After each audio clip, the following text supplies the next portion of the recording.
Hello, church. My name is Dave Johnson. I'm the lead pastor of a church called Neighborhood Christian Fellowship in Covina, California.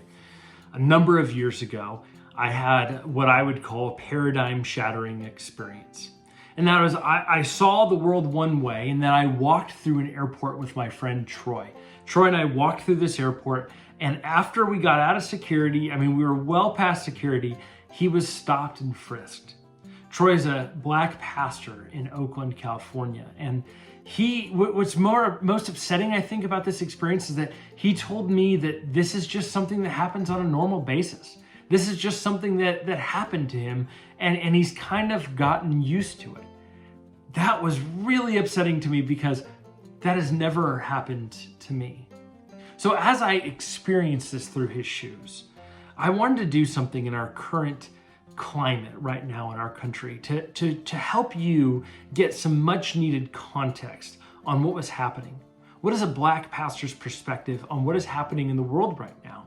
What is a black pastor's perspective on things like systemic racism, on things like Black Lives Matter, and on other things like this? So I did a series of 4 interviews.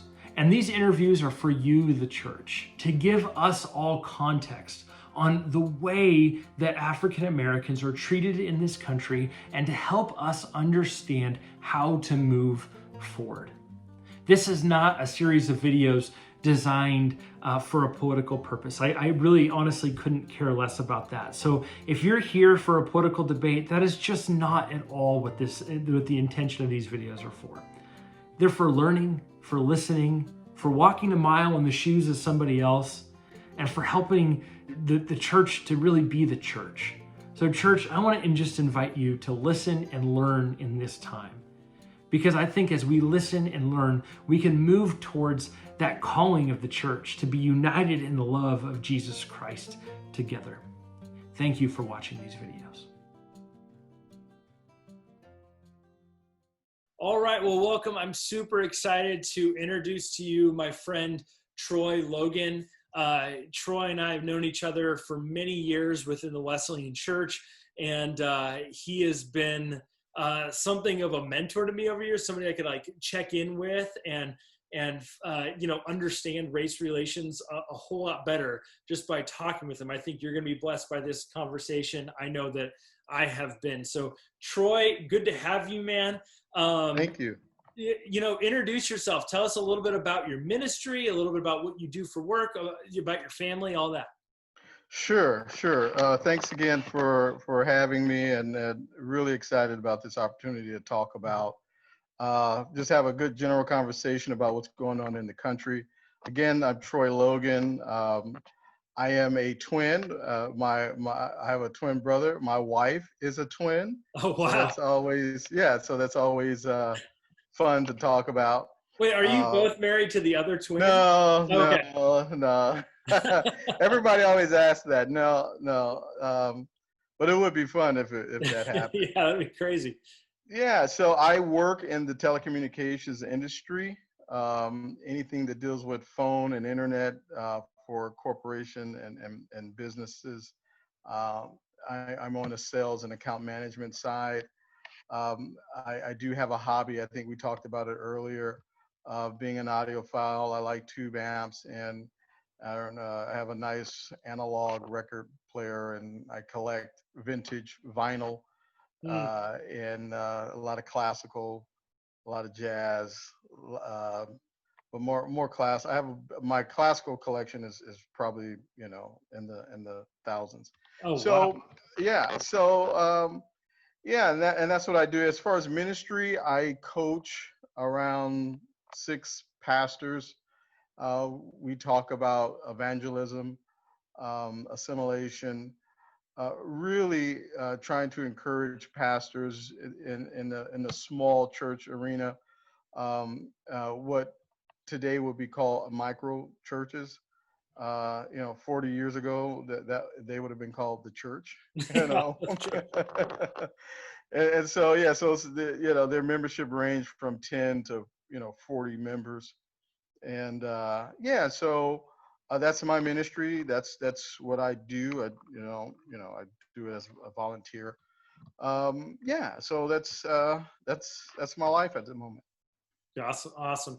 Well, so the reason why we're having all these interviews, and the reason why I'm doing this, Troy, it really is, it goes back to you. You're the guy that shattered my paradigm. And it wasn't even necessarily stuff you did. It was just more of like the gentle way that you explained things to me after we saw things happen, play out in front of us. So let me just give one scenario at first.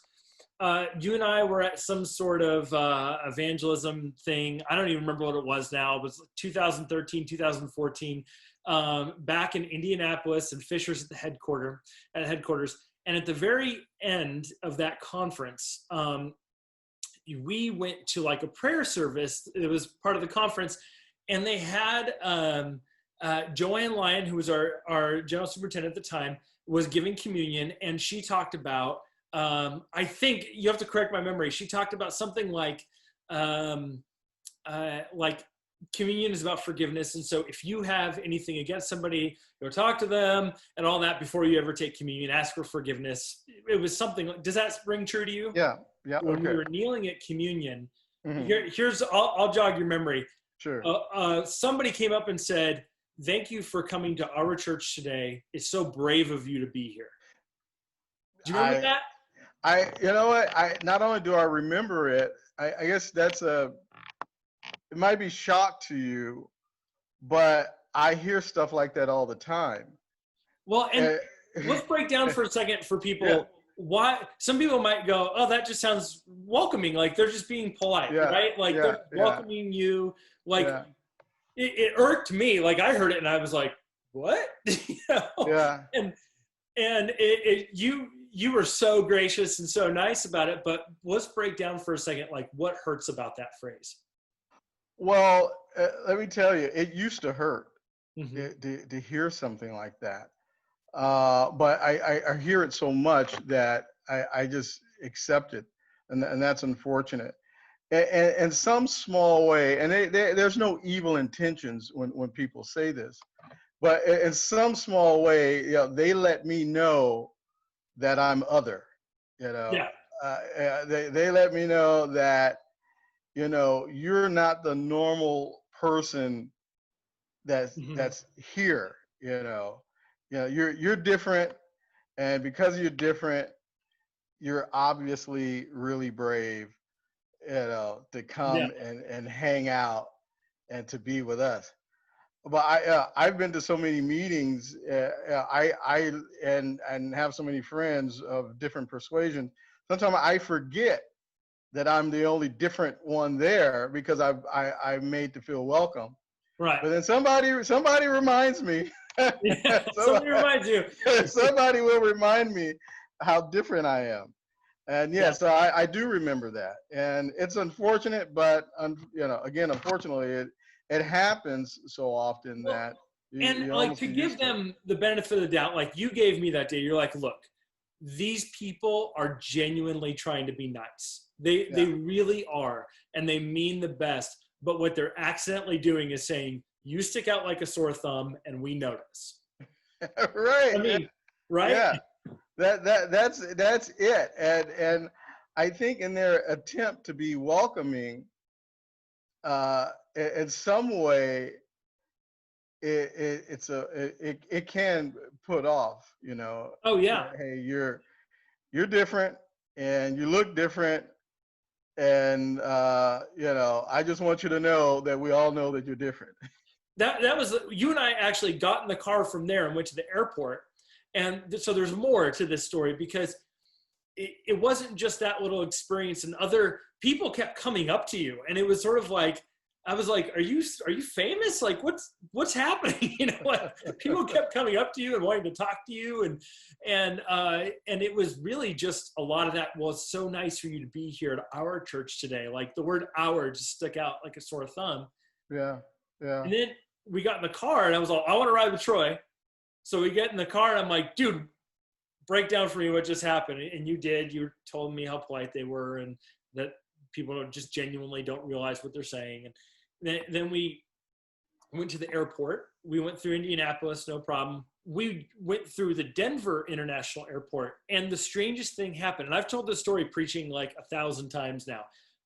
because I had never walked through the airport with a person of a different race before. Like it's my wife or, you know, Sure. that, yeah.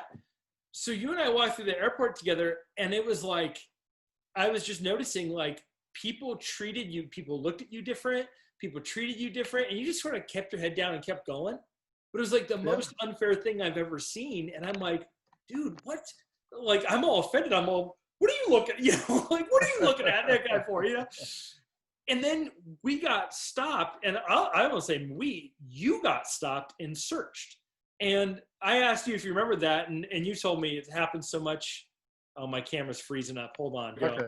My Yeah. camera froze up on me. That's Okay. all good. But I asked if you remembered this, and you told me what?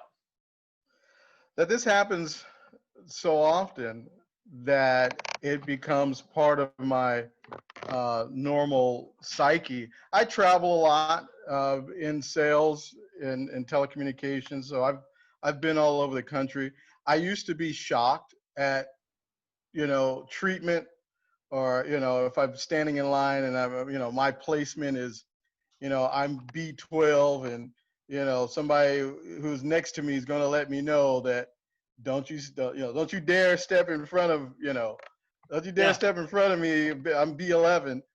But at the same time, I can be B12 and somebody that's B26 will come right in front of me and say, hey, you know what? We're all going to the same place anyway. And they just step in front of me. Right? Like, hey, I was just warned that I bet not step in front of somebody. Wow. And then somebody from way in the back will come up and say, hey, that I guess they thought it was okay. And so I don't say anything. I don't fight. It's just something that happens, and you learn to pick your arguments and to pick your battles. And I'm tired and don't want to fight or have an argument at the airport, so I just usually let it go.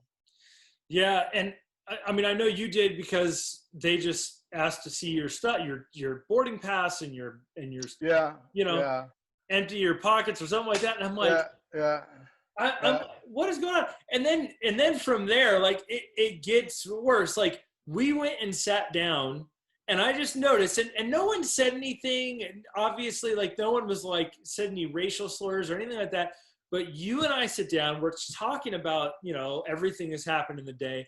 And then there was a white family across from us. They just got up and moved to other seats. And I was like, well, that's interesting. Like we just sat down, and I don't know their motivations. Like it could have been their kid had to go to the bathroom. Like it could have been 1,000 things, but I was like on heightened alert because of what had just happened.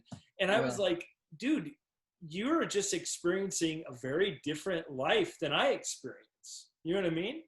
Yeah. Well, there's this, and we could probably talk about this, now or later, but this sense of unconscious bias, Yeah. where people have this stigma of, who they like to be around with, and when you don't culturally identify with someone, that can be uncomfortable for them, and they don't know it. Uh, I can't say they totally don't know it, but it becomes, something that they just don't want to see, Yeah. or don't want to hear. There's no telling what you and I were talking about, but whatever it is, they didn't want to hear it. Yeah. And and again, it's one of those things that you get used to, and you just overlook it, and you choose not to mentally dive into it, just to keep your own sanity. Now, how have you seen this sense of unconscious bias play out in the workplace, or any other place that you like, church, anything like that you could share with us, some experiences? Yeah, unconscious bias is exactly that. It's unconscious. You just some people just don't know how they treat someone. We may have talked about this. I remember at my job, we have this thing called a round robin where leads come in, and it's 3 sales reps, as 2 white guys and me, right?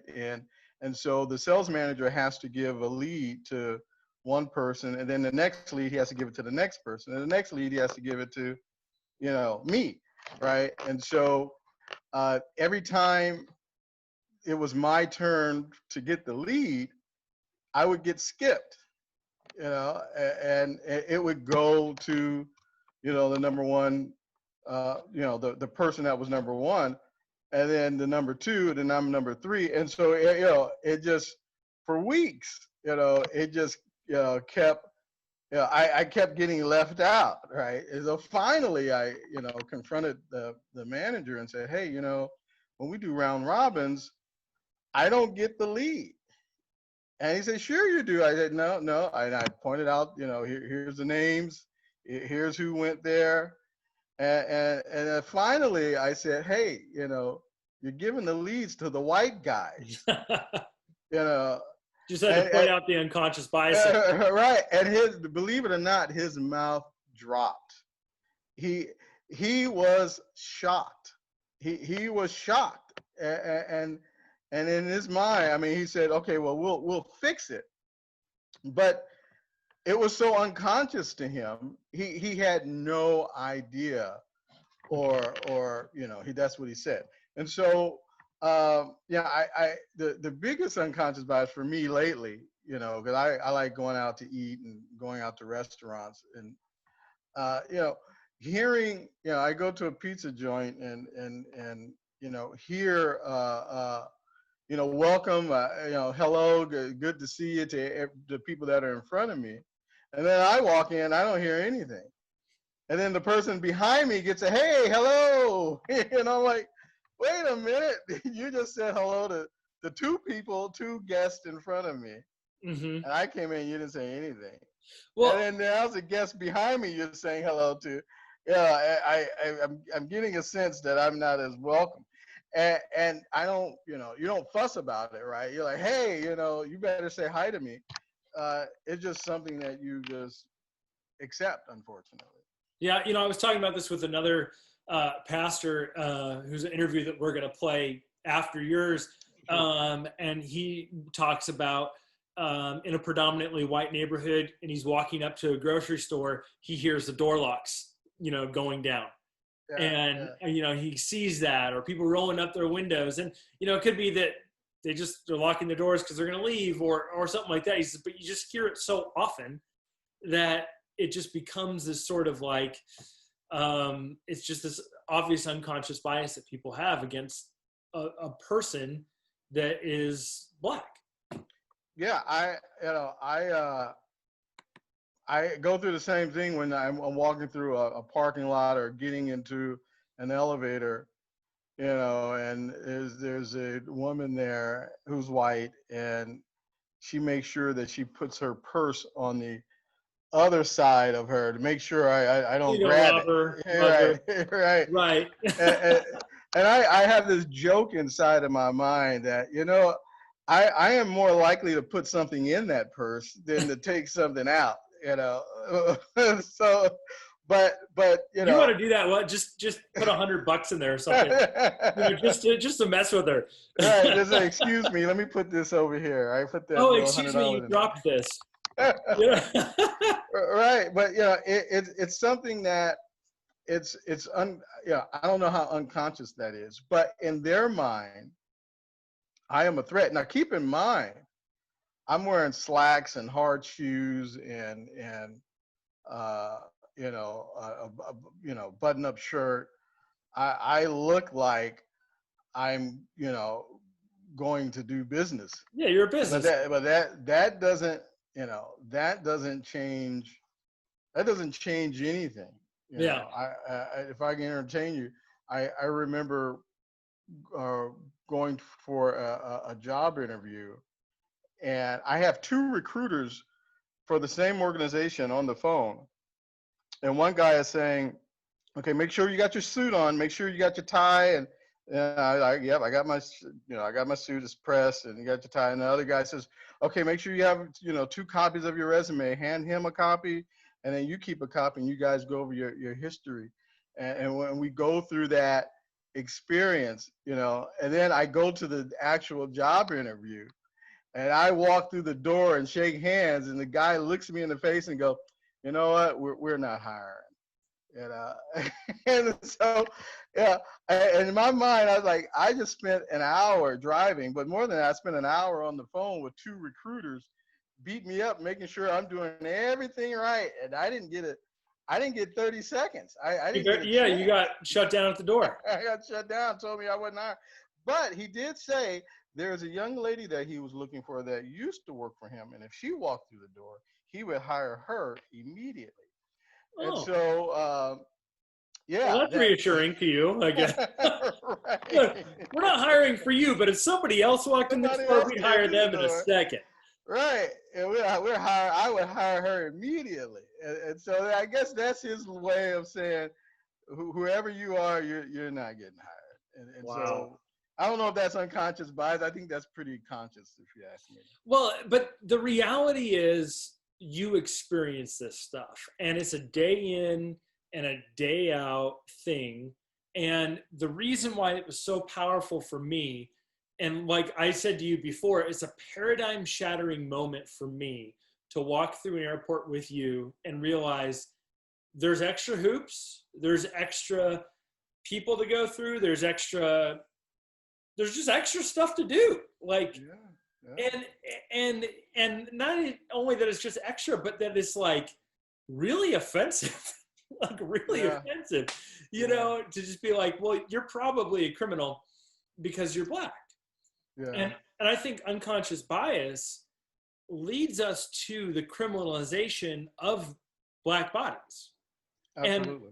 And I don't know, I wonder if you have any experience going from unconscious bias in the business world. And I'm not sure if you and I even talked about this in our pre-phone call, but like any going from unconscious bias, but going to like full on criminalization. I mean, a little bit in the airport, but is there anything else you could think of? There's so many stories. One thing that was a shocker to me, I was a young man. I was a, I don't know, 16, 17-year-old kid. And my cousin, the police came over and he told them, look, get off my property. He was a little mean about it. He said, get off my property. And, you don't have a warrant, so, you can leave now. And the police officer said, yeah, okay, I'll be back. And then about 3 days later, 20 police cars showed up. And it was a shock. You see white people all the time, right? The school, you see at school, you see an old lady as a principal. But I never seen, 20 strong, young white guys with blonde hair, blue eyes. It was really like a weird thing to me. Mm-hmm. And they just literally almost stumped the life out of my cousin. And I counted. I was so in shock, but I wasn't so much in shock that I didn't count. It was so many of them. I was going 1, 2, 3, 4, and I counted that. If my count is right, it's about 12 of them. And then the other guys just watched, and it was just an object lesson, as in don't talk back to me. Wow. And what did he do, or what did he apparently do? Smoke some weed and that was it. He didn't commit a crime. He spent a weekend in jail. Well, I won't say this was funny, but what was really weird, when I was walking home as he was driving off in the police car, I saw down the side street police officers just manhandling this guy. They're throwing him up in the air, dust and everything is flying. The legs was all over the place. And so when my cousin got out of jail, I said, wow, not only they beat you up, they took this guy around a corner and they were just flopping him all over the place. He was, dirt and everything was flying and everything. And his eyes got so big And he said, that was me. I said, what? He said, yeah, they took me around the corner to finish me off. Wow. I thought, wow, that's incredible, you know, and it's so, and you know, it wasn't a crime being committed, not by him. Well, not a major crime, right? Having some weed on you wasn't, you know, wasn't going to stop the world, but you know, it was excessive, but it was common. Yeah. You know, that in those days and around that time, you know, that type of thing happened all the time. Yeah. That make any Well, sense? I mean, and that's just, you know, I heard somebody say, I was walking, there's this amazing documentary on Amazon Prime about this young white guy who's a descendant of some of the biggest slave owner families, you know, around. It's kind of like I can't remember the name of the title at the moment, but and then he teams up with this other African American guy who's sort of like a descendant of slaves, and they talk about their experiences and they work towards this anti-racism and all that stuff. And one of the things the guy says, you know, and this, you said this was about like a marijuana offense, like a petty Right. drug offense. You know, they were talking about the war on drugs, and they said, you know, the cops know where the drugs are, but you don't ever see SWAT teams at college campuses, you know, knocking down college dormitories. They're at Right. the hood. Like the SWAT teams Right. all go to the hood, right? Right. Right. Yeah, because they were saying like, you know, there's tons of drugs on college campuses, but do you ever see a SWAT team there? Nope. You know, No. Yeah, it's and it's just, usually right across the street from the campus where the main guy is. So yeah, it's just different, you know, for different people. mm-hmm. And it's society have, in my humble opinion, have accepted that you can go in the hood and, you know, slap somebody in the face. As you know, police officer. I had a friend of mine who was on his way to my house, and we were 16, and he came in all teary-eyed, and I asked what happened. He said, well, police pulled me over. And he was walking. He said, police came, you know, and he asked why you pulled me over, and well, why did you stop me? And he, you know, yeah, he's got, you know, punched in the face, you know. And then there was a black police officer there, and he looked at the black police officer for like, hey, you're gonna let, you know, this Yeah. guy, and he said, and he punched him in the face. So they both punched him in the face. Yeah. Told him to shut up, you know, and you know, they checked his pockets and all this type of stuff, and then they sent him on his way. And so, but you know, no big deal, right? No, that's, you know, you get a beat down, and you're 16, and that's just, you know, that's walking in the hood, right? And that happens. And that's Uh, just, I mean, what you're saying is that's just normal. yeah, yeah, Mm-hmm. it's normal for certain people, and what ends up happening while people are so upset now, you know, I know we're fast forwarding. No, that's Uh, fine. yeah, it's not so much that you see someone kneeling on the neck of a black man and he dies. Yeah, it's bigger than that. It's the multitude of incidents that are never reported, that you never hear, the trauma that people go through a lot. Mm-hmm. And then on top of that, seeing someone kneeling on the neck and then seeing them die, Hmm. right? So it's not this obscure, you know, it's like the Rodney King deal. People were so shocked that Rodney King was getting hit over the head with you know, a baton, billy clubs. Well, that happens all the time, you know, but to certain, you know, people in our society, you know, they just never saw it. Mm-hmm. But, you know, we saw it all the Yeah. time.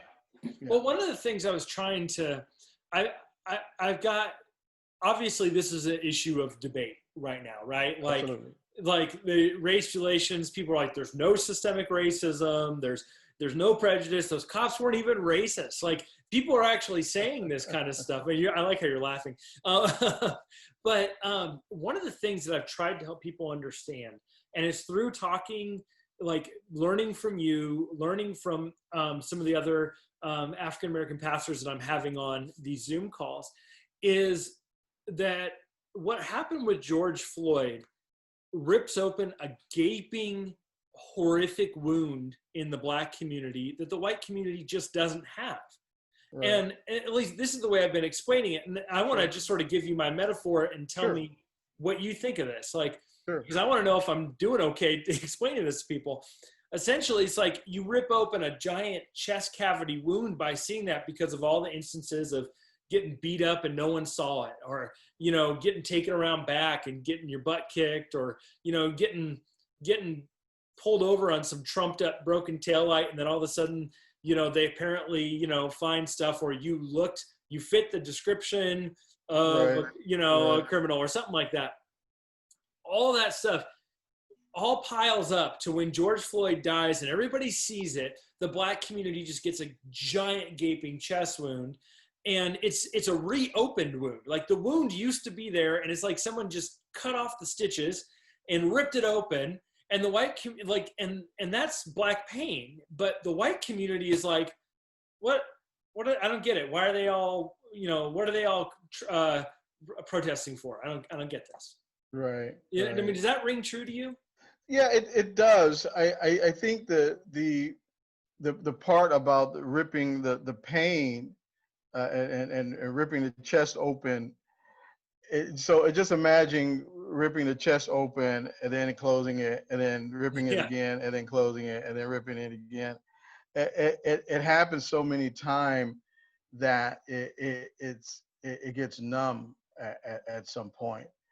And what I'm finding, and you know, because I'm a pastor and I've been in, you know, a predominantly white denomination, so I know a lot of, you know, white Christians who are really nice people, really kind, love me to death, but don't understand that this is systemic. And for some reason, that word systemic is a really bad word to, let's just say, evangelicals. Well, we need to unpack that word in a second, but keep going. And so there is this, I don't know how to explain it. It's almost a defense of saying, well, this is unique, you know, this is a rare incident. And by the way, y'all kill each other all the time, you know. Look at Chicago, or black on black crime.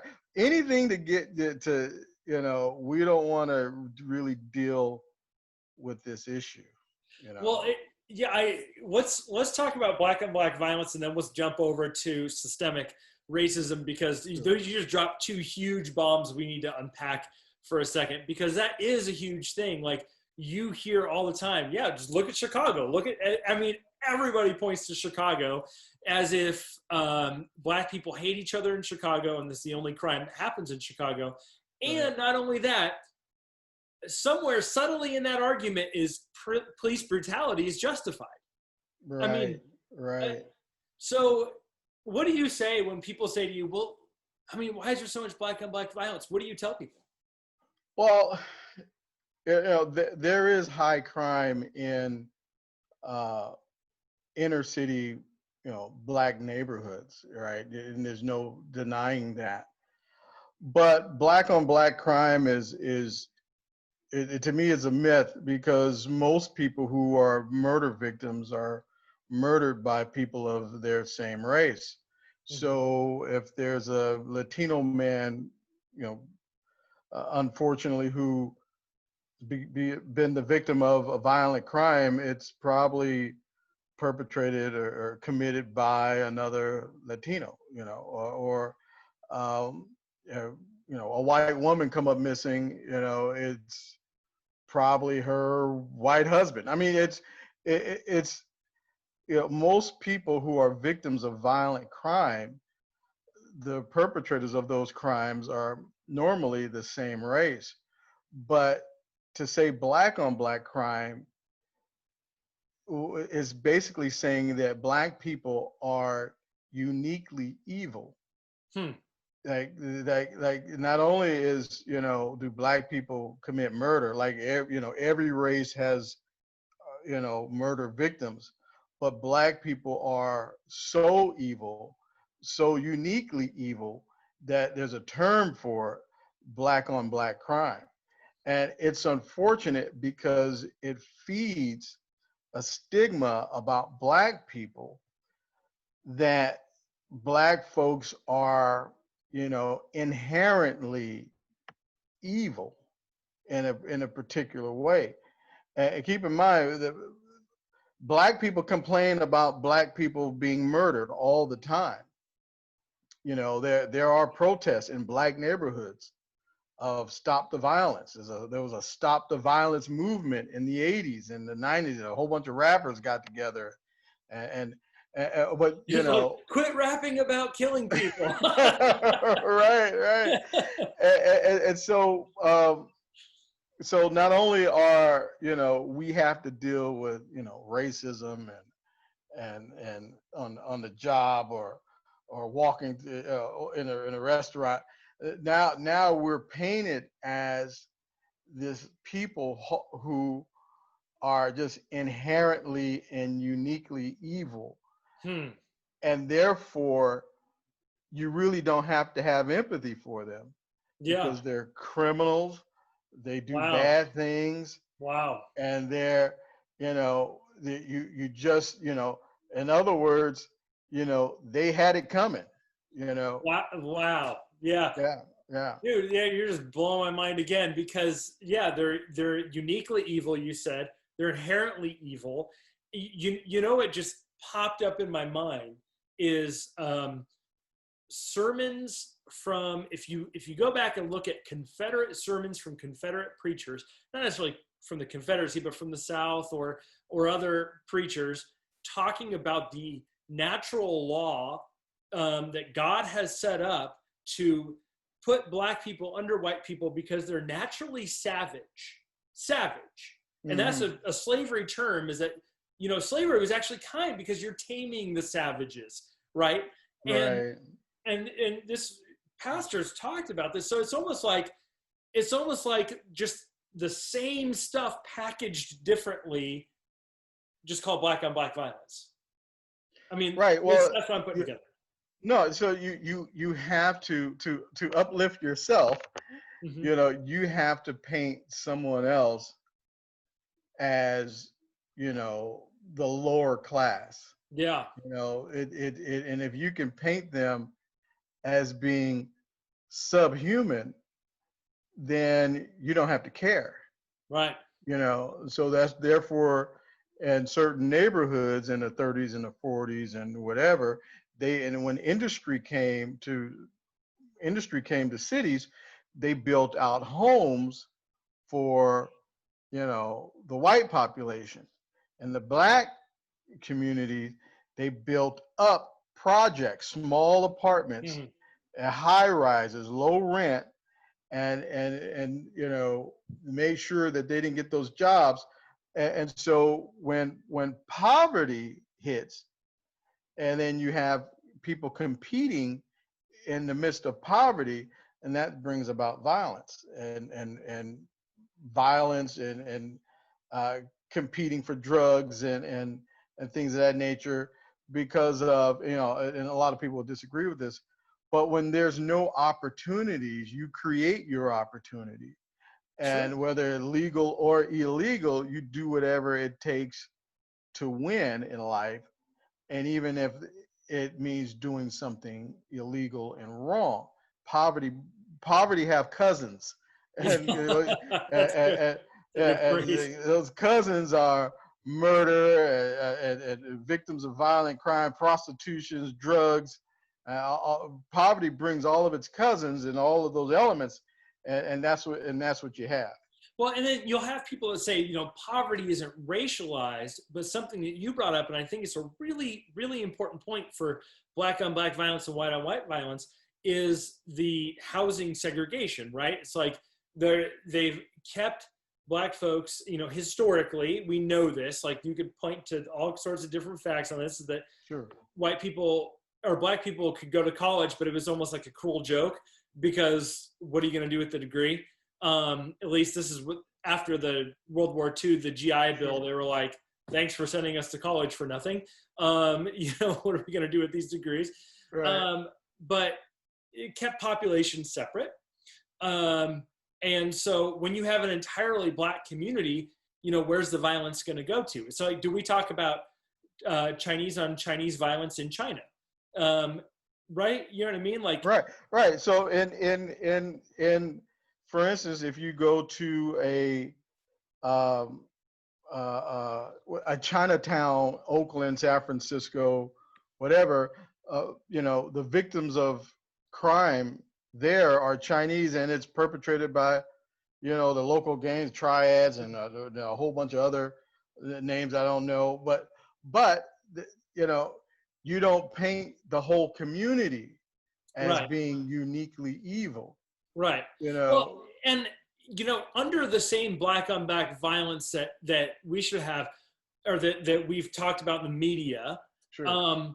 If that logic was applied broadly, then white males, probably my own age, right, like the family and all that stuff, like I should be painted as either Ted Bundy or Jeffrey Dahmer or like some other like BTK killer, like I should be a serial killer, because most serial killers are white males in their late 30s, early 40s, and all that stuff. And it's like, well, shouldn't we be afraid of white males? Well, I have a bent on justice, right? And so I watch ID all the time, and there's always some young white lady who comes up missing, and the end of the story, and the husband don't know where.